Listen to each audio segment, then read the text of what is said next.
기독교의 핵심을 말하려고 하면 예수님을 말하지 않을 수가 없습니다. 예수님께서 누구신가라는 것이 너무나 중요하고 그 예수님께서 무엇을 하셨는가 이것도 굉장히 중요합니다.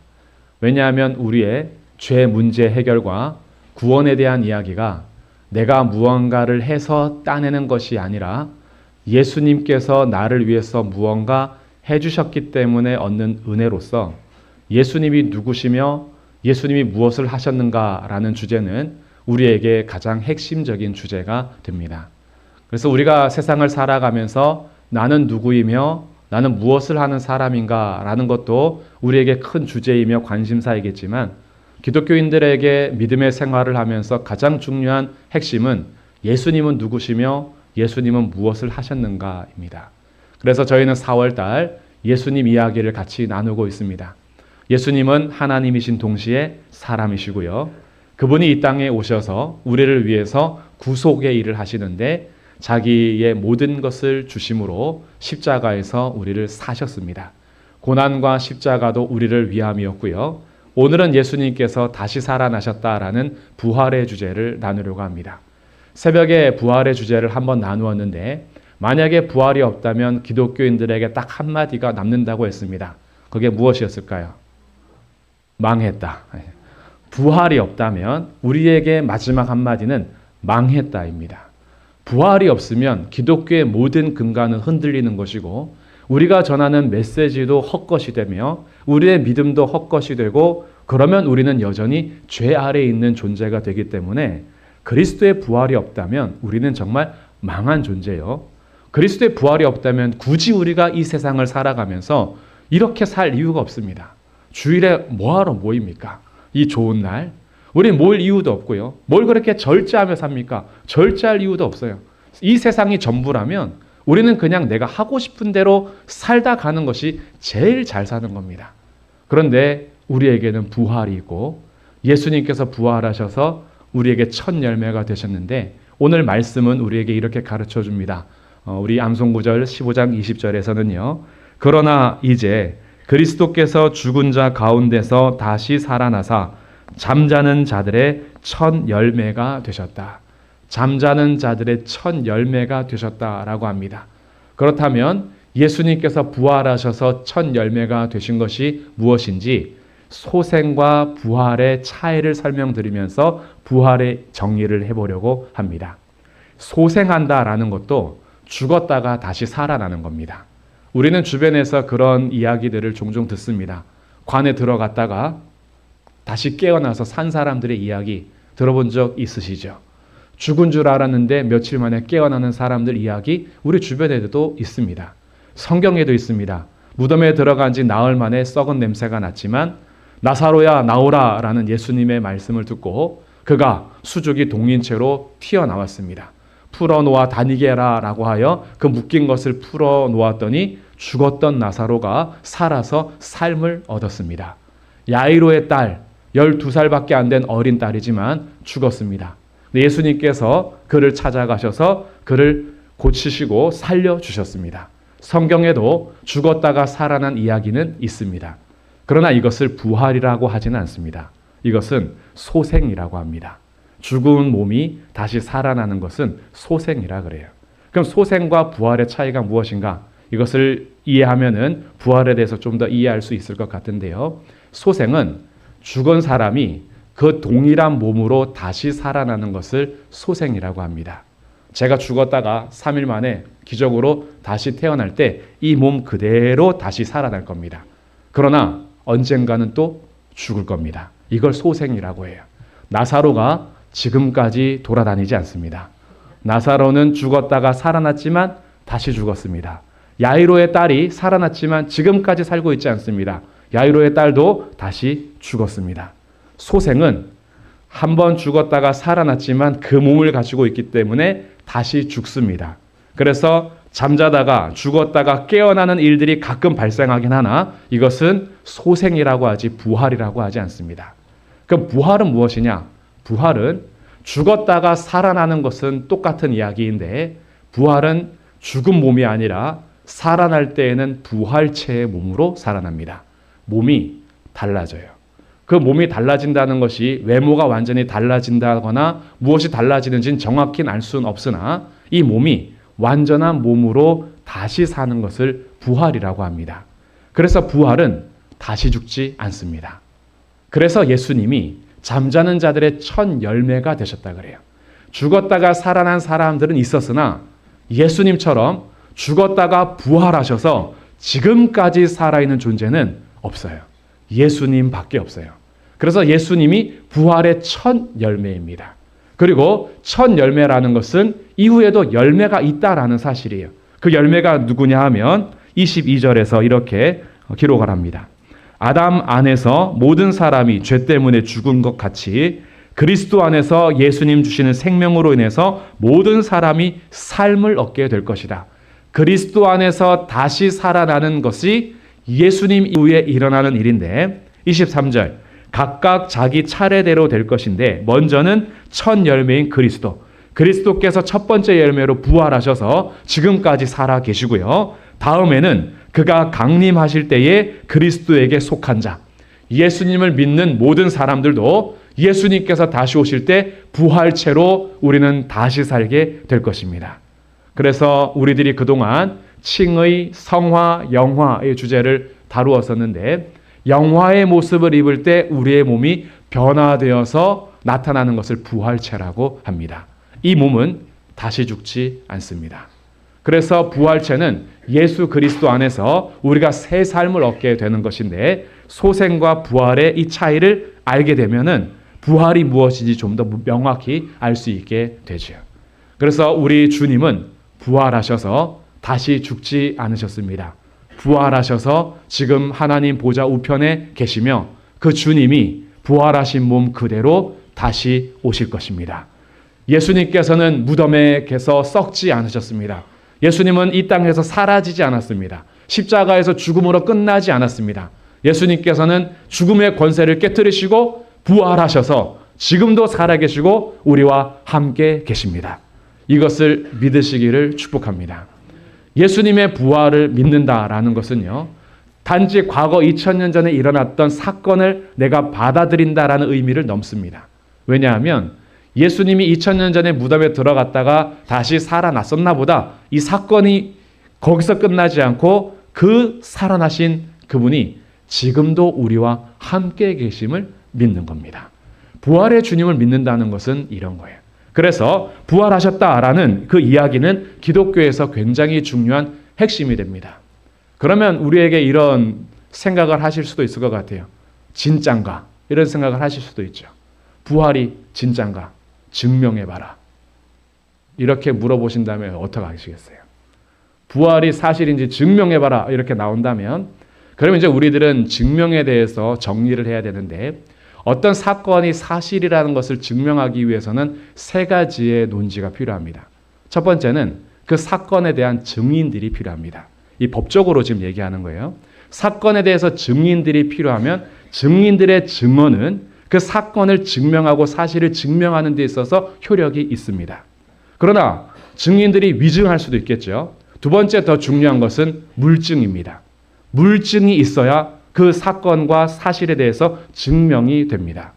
그리고 이 사건에 대한 증명, 물질적인 증명 외에도 사건이 일어났다라는 것이 세 번째 증명이 되기 위해서는 정황적 증거가 있습니다. 간접적인 증거인데요.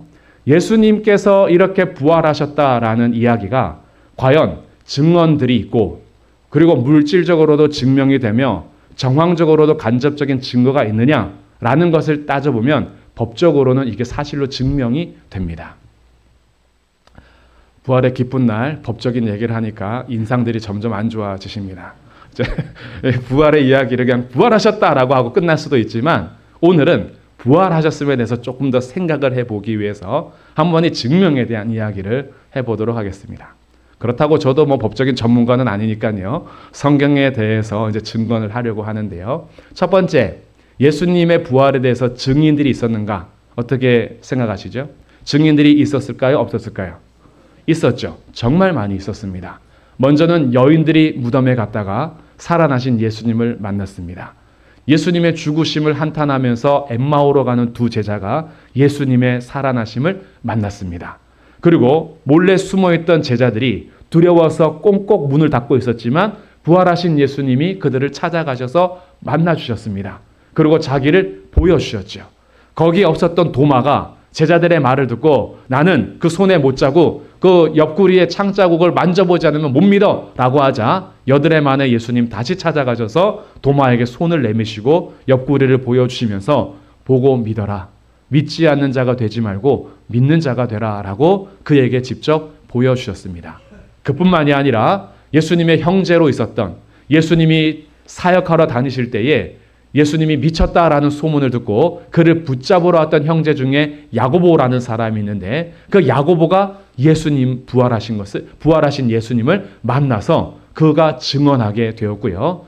예수 믿는 자를 잡기 위해서 돌아다녔던 사도 바울이 됐던 사울, 그도 예수님이라면 치를 떨었던 사람인데 그가 부활하신 예수님을 만난 이후에 예수님을 증언하는 사람이 되었습니다.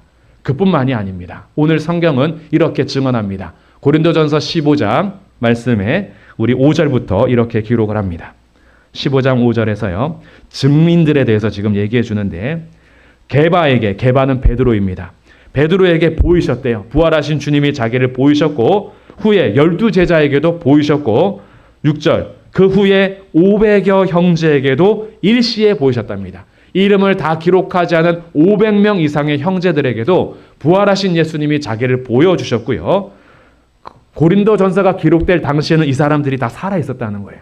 그러니까 주변에서 그 증인들이 계속 있었고 증언을 했다는 얘기죠. 7절 그 후에 야고보에게 보이셨으며 이 야고보가 예수님의 형제로서 예수님을 받아들이지 않았던 사람입니다. 미쳤다라는 얘기를 듣고 붙잡아오러 왔던 야고보인데 그에게 보이셔서 야고보가 변화되어 나중에 야고보서를 쓰는 그 신자가 되고요. 그 후에 사도에게와 8절 맨 나중에 만삭되지 못하여 난 자 같은 내게도 보이셨다. 자기 사도 바울을 말하는 거예요. 나한테도 예수님이 보이셨다. 그러니 증인들의 증언은 넘쳐납니다. 증인들의 증언이요. 한두 명이 아니라 500명 이상이에요. 500명 이상이 십자가에서 죽으신 것이 확실한 사건인데 3일 만에 부활하셔서 도둑질해 갔다라는 소문이 퍼져갈 정도로 이 부활을 믿지 않는 시대에 500명 이상이 내가 그 부활하신 주님을 만났다고 증언하고 다녔던 거예요. 그래서 증인들의 증언은 법적으로 효력을 얻습니다. 두 번째, 그들이 다 짰을 수도 있지 않느냐. 다 같이 모여서 이제부터 우리 봤다고 합시다. 우리 다 모여서 예수님 부활하셨다고 우리 만났다라고 얘기합시다. 짤 수도 있죠. 500명 이상이 위증을 할 수도 있습니다. 그럼 물적인 증거가 있느냐? 물적인 증거는 예수님께서 묻히신 무덤이 3일 만에 비게 됩니다. 모든 사람이 무덤에 들어가면 언젠가는 비죠. 왜? 다 썩어지니까요. 물론 뼈는 남습니다. 잔해는 남을 거예요. 근데 또 시간이 지나서 그것까지 다 사라질 수 혹시 있을지 몰라도 예수님의 시체는 3일 만에 사라졌어요. 3일 만에 사라졌는데 그냥 시체가 사라진 게 아니라 예수님을 감싸고 있었던 세마포와 그를 덮었던 수건은 무덤에 그대로 남긴 채 몸만 사라졌습니다. 여기에 대해서 이의를 제기하는 사람들이 있었습니다. 당시에도 대제사장들과 종교 지도자들이 로마 군인을 찾아가서 돈을 주면서 제자들이 와서 훔쳐갔다 해라. 그래서 그 당시에도 예수님 시체 도둑설이 돌리기 시작했어요. 그러면 이거는 가능한 일인가? 예수님의 시체가 없어졌다라는 것으로 인해서 살아났다라는 가능성이 더 클까? 도둑질해 갔다는 것이 더 클까라는 것을 유추해 봐야 합니다. 먼저 제자들은요. 예수님께서 체포된 그 순간부터 열혈 신자가 된 것이 아니라 도망 신자들이 되었습니다. 예수님을 죽을 때까지 따라가겠다는 모든 제자들이요. 예수님이 체포가 되는 순간 다 도망가 버렸어요. 그리고 예수님께서 처형당하자 꼭꼭 숨어 있었던 자들이 제자들입니다. 그들이 무슨 담력을 얻어서 갑자기 시체를 훔치러 간단 말이에요. 로마 군인들이 지키고 있는 그 무덤에 제자들이 갑자기 갔다. 정황상 안 됩니다. 이들의 배경 자체가 숨어 있었고 그리고 도망갔던 자들이 예수님의 시체를 훔치러 온다는 것 자체가 말이 안 되고 두 번째, 로마 군인들을 너무 만만히 봤어요. 로마 군인들은 당시의 최고의 병력들입니다.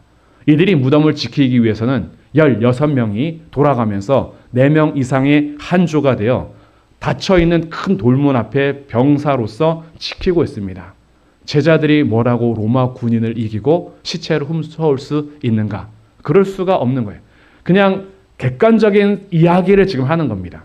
연약한 어부 출신의 제자들이 로마 군사를 물리치고 그 시체를 빼온다? 그게 우선 말이 안 되고, 그리고 빼오려면 다 빼와야지 세마포하고 수건을 왜 놔두고 왔답니까? 그러면 시체로 훔쳐가려면 그 감았던 걸 다 풀어낸 다음에 그를 들고 나왔다는 얘기인데, 이것도 사건의 진행에 있어서 부자연스러운 일이기 때문에 그것도 성립이 안 되는 일이 되죠. 그러니 로마 군인의 입장에서도 이건 말이 안 되는 일이고, 제자들의 입장에서도 말이 안 되는 일이고, 남아있는 무덤에 세마포와 수건을 설명할 길이 없어요. 그리고 돌이 열려 있습니다. 문이 열려져 있는 거예요. 여인들이 먼저 도착했는데 이미 열려져 있는 그 돌문. 우리 사실을 추론했을 때에도 이것이 굉장히 부자연스러운 일이 되는 거죠. 그래서 도둑설이 한창 돌기도 했으나 그것을 받아들이지는 않습니다. 그래서 물적 증거 비어있다. 그 무덤이 비었다라는 사실에 있어서 이런 것을 증거를 받고, 그럼 나중에 제자들이 시체를 훔쳐가서 다른 데다가 숨겨놨을 수도 있지 않느냐라고 했을 때, 그러면 그 예수님 무덤은 지금 종교의 성지가 되어 있어야 합니다. 제자들이 예수님을 묻어둔 그곳을 우리 교주가 되시고 우리가 따르는 스승님이 되시기 때문에 그 무덤을 그냥 방치했을까요? 절대 그러지 않았을 것이고, 또한 그 제자들이 훔쳐갔다면 제자들은 예수님의 부활에 목숨을 걸지 않았을 거예요. 그런데 이후 제자들의 삶은 예수님의 부활을 전하면서 그렇게 손가락질 당하고 조롱당해도 죽을 때까지 예수님의 부활을 증언하고 죽었습니다. 이것이 다 짠일이고 조작이었다면 500의 형제들이 목숨을 걸겠냐고요. 안 겁니다. 조작된 일에 대해서 자기 목숨 아는 거죠. 근데 그들은 실제로 만났고 실제로 보았기 때문에 죽어서도 이것을 포기할 수가 없었던 거예요. 그렇게 무서워했던 제자들이 어떻게 변화될 수 있었는가? 그래서 이런 일들이 세 번째 정황적 증명이 되는 거예요. 이들의 변화를 보니까 예수님 부활하시 전과 후가 제자들이 너무 달라요. 그래서 이것을 사실로 입증할 수밖에 없는 객관적 사료로 오히려 예수님이 부활하셨음에 대해서 증명하는 효력을 얻게 됩니다. 그리고 기독교도 마찬가지예요. 기독교가 지금까지 쭉 이어오는 2000년 동안 예수님의 부활이 조작이었다면 기독교는 언젠가는 무너지게 되어 있습니다. 거짓으로 출발한 종교는 진리가 아니기 때문에 언젠가는 무너집니다. 그런데 2000년 지나오는 동안에 수많은 박해 속에서도 견고하게 설 수 있었던 것은 기독교인들이 믿는 이 복음이 진리였기 때문이에요. 진실이었기 때문에 지금도 예수님의 죽으심과 부활을 사람이 이해하지 못한다라고 해서 버리는 것이 아니라 사람들의 이해 범위를 뛰어넘어 조롱당하고 목숨을 내주면서도 예수님의 죽으심과 부활은 우리의 핵심적인 사건이기 때문에 포기할 수 없는 내용이고 사실을 받아들여 믿음으로 갈 수밖에 없는 사건이기 때문에 정황적 증거, 간접적 증거에서도 이 예수님의 죽으심과 부활하심은 사실로 받아들이게 되는 거죠. 기독교의 세례와 성찬도 마찬가지입니다. 세례와 성찬은 예수님의 죽으심과 부활하심을 표현해내는 우리가 따라가는 교회의 또 성례입니다. 이 거룩한 예식의 핵심이 예수님의 죽으심과 부활하심인데 부활이 없다면 세례가 아무 소용이 없는 거예요. 부활이 없다면 우리의 믿음 아무 소용이 없습니다. 근데 기독교가 그동안 계속해서 세례와 성찬을 기독교 성례로 지켜올 수 있었던 것은 예수님의 부활이 사실이기 때문입니다. 물론 저희가 지금 모여서 예배 드릴 때요, 우리는 법적인 효력이나 법적인 증명을 다 되지 않아도 예수님의 부활하심을 믿으십니까? 하면 아멘 할 겁니다. 아무리 우리가 법적인 것을 우리가 얘기하고 안 하고를 떠나서 예수님의 죽으심과 부활하심이 믿어지는 우리들에게는요, 이것이 큰 은혜인데 오늘은 이 부활에 대해서 객관적인 증거와 법적인 효력으로도 가능하다라는 것을 제가 말씀을 잠깐 드리면서 그러면 부활의 의미를 이제 설명하도록 하겠습니다. 부활은 어떤 의미를 가지고 있느냐? 첫 번째 부활의 의미는 예수님이 하나님의 아들이심을 증명하는 데 의미가 있습니다. 예수님께서 만약에 죽으심으로 끝났다면 훌륭한 성인일 수는 있습니다. 훌륭한 성자일 수는 있어요.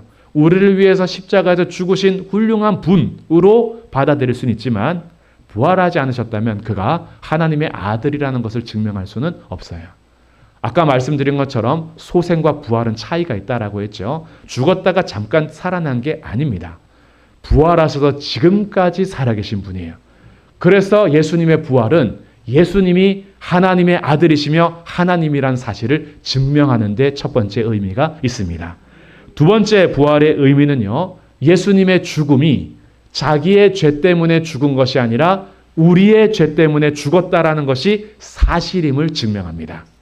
모든 죄인은 심판을 받아 죽어야 하는데 예수님은 자신의 죄를 위해서 십자가에서 죽으신 것이 아니라 인류의 죄를 짊어지시고 택한 자들의 죄를 해결하기 위해서 대속적인 죽음을 하셨기 때문에 대신 죽으신 거기 때문에 하나님께서 그를 살리심으로 증명한 것은 무엇이냐 하면 예수님은 의인이시고 예수님의 죽으심은 우리를 위한 대속적인 죽음이라는 것을 증명합니다.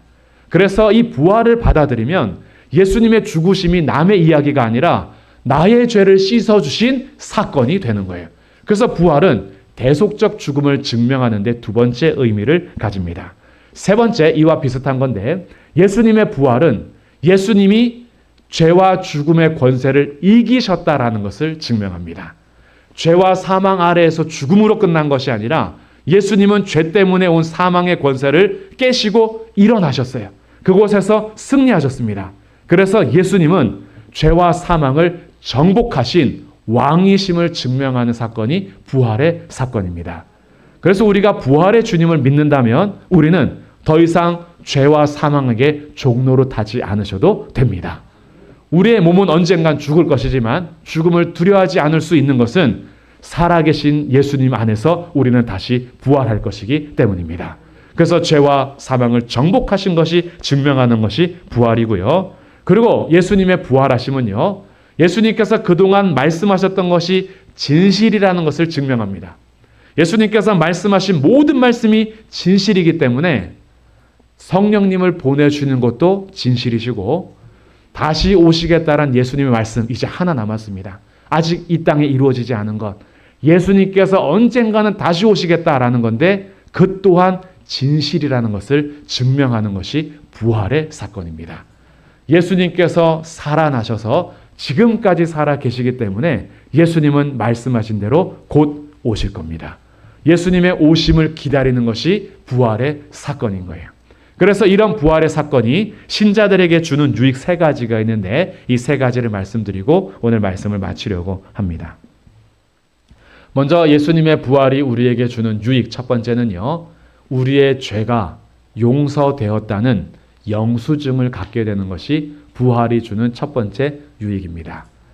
너의 죄가 정말 용서됐느냐라고 누군가 물어보고 혹시나 내 마음에서 너가 지금도 죄인이고 여전히 죄를 질 건데 너 부족하고 연약하고 너 죄 짓는 거 많잖아 라고 사탄이 우리의 마음에서 참소를 할 때 영수증을 내밀 수 있는 것이 무엇이냐 하면 예수님이 나를 위해서 십자가에서 죽으시고 부활하셔서 지금도 살아계시고 나의 주님이 되신다. 이 사건이 내 죄를 용서받았다는 영수증이 됩니다. 그러니 우리 죄 용서는요. 내가 깨끗하게 살고 죄 한 번도 안 지는 내 삶으로 증명해내는 것이 아니라 내 죄가 용서받았다라는 증명, 영수증은 예수님이 죽으시고 부활하셨다라는 사건입니다. 이 사건을 그래서 믿으시란 얘기예요. 우리의 믿음은 우리에게서 오는 게 아니에요. 우리의 믿음은 하늘에서 온 겁니다.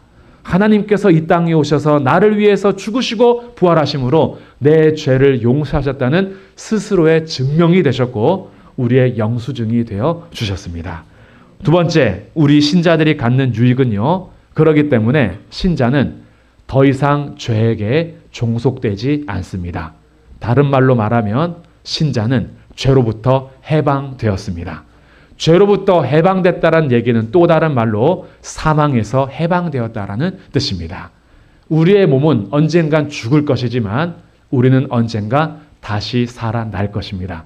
더 이상 사망 아래서 썩어질 자들이 아니라 우리의 썩을 몸도 다시 부활하여 하나님 나라에서 영원히 살게 될 것입니다.